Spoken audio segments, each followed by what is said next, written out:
The natural law is something you might know about already. You might think of it as common knowledge or perhaps common sense. You might take it for granted that human beings are a certain way and that we simply know some things are right and others wrong. But in our current age, things are not so clear. The natural law as a view of morality was widespread throughout a large period of Western history until the rise of a skeptical, scientific, and increasingly secular worldview that swept away the old order and left us less certain about the world and ourselves. It once provided a foundation for morality and helped prevent human law, also known as positive law, from drifting too far from objective moral principles and beliefs that most of us share. Beliefs about human nature and knowledge have changed significantly in the modern age, and the idea of an objective order underlying human affairs is no longer widely accepted. What is the effect of this? What happens when you can't be certain about what human nature is or what right and wrong are? The natural law is a theory of morality that tells us human nature is real, objective, and unchanging, that we can know things about ourselves and the world through a kind of internal self-reflection, and that this knowledge creates a duty or obligation to be good. How exactly do we know these things? Is it something like intuition? Well, reason gives us insight into the way we are and the nature of good and evil. Thomas Aquinas thought that this is one of the first things a reasonable person knows. Some things are simply clear to us because our equipment is attuned to the realities of the world. This means we are able to understand what good is prior to experience.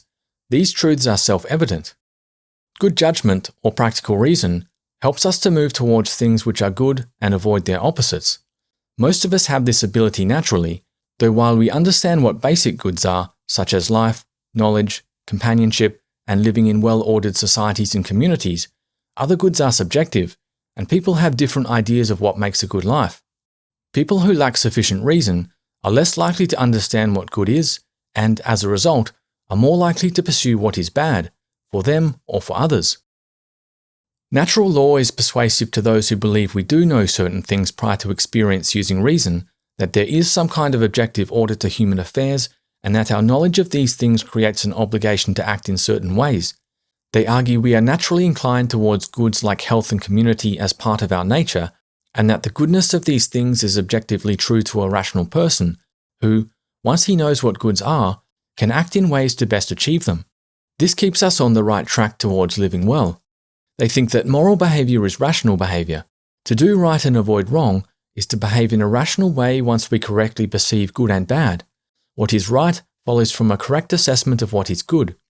A virtuous man uses good judgment based on this knowledge, and in doing so, his actions create positive outcomes for his community. An acceptance or rejection of natural law often, though not always, aligns with a belief in the existence of God, who can provide the ultimate authority of what good and evil are, and an obligation to do what is right.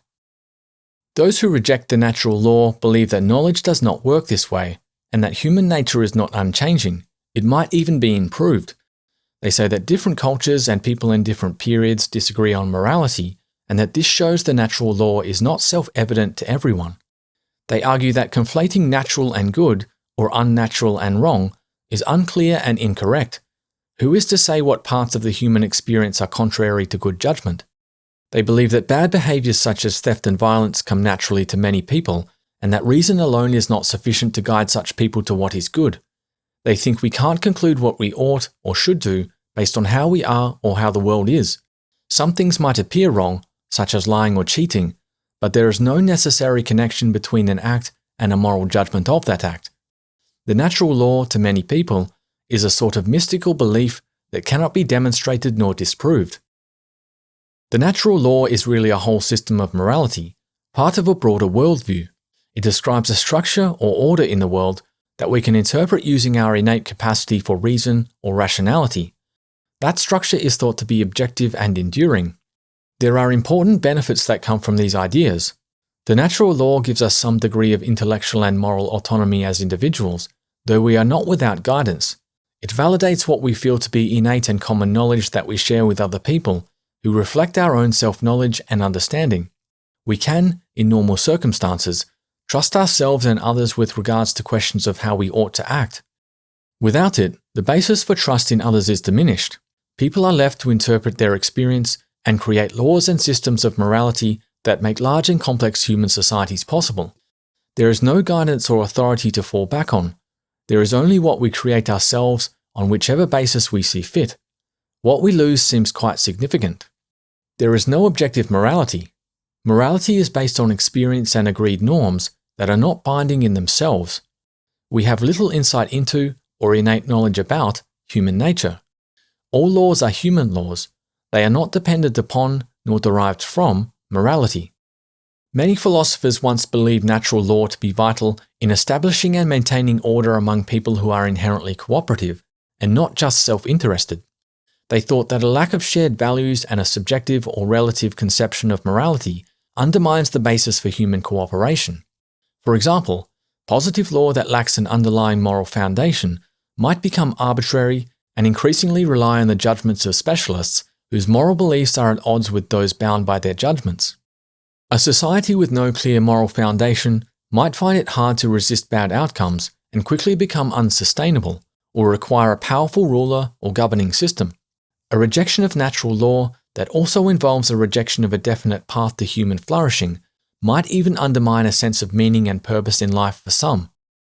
The alternatives to natural law are many and varied. They include the idea that the consequences of our actions are most important in deciding what right and wrong are. John Stuart Mill is a famous consequentialist who advocated for utilitarianism, a moral theory which entails that the happiness of the greatest number of people is the highest good. This idea of morality is common today and underlies many beliefs about economics, for example. Another is that some things are right and wrong in themselves. There are some things we should simply never do. The consequences of acts are less important. Some of the ancient Greeks, including Aristotle, thought that all life, including human beings, have a state in which they flourish or achieve their potential, and that a good life involves moving towards this state with other people. Perhaps the most popular view today is that morality doesn't really exist at all, and that right and wrong are subjective or relative, and what we should do depends on context and specific circumstances. In other words, no one has a monopoly on morality. You can choose what is good and right, and so can those who make our laws. Today, the natural law is thought to be a remnant of the past, a sort of mystical idea or superstition from an unscientific and superstitious age. But when examined more closely, its key concepts and ideas may have served the purpose that earlier philosophers believed. They allowed us to live in well-ordered and sustainable communities and societies. These ideas have been the subject of debate and discussion throughout history for good reason. They have great importance for the way we live our lives and what kind of society we want or are able to create and maintain. If the natural law exists, in practical terms, it does so through the acts of men who understand and seek what is good. That is, good and virtuous men whose moral conscience correctly guides them to what is right.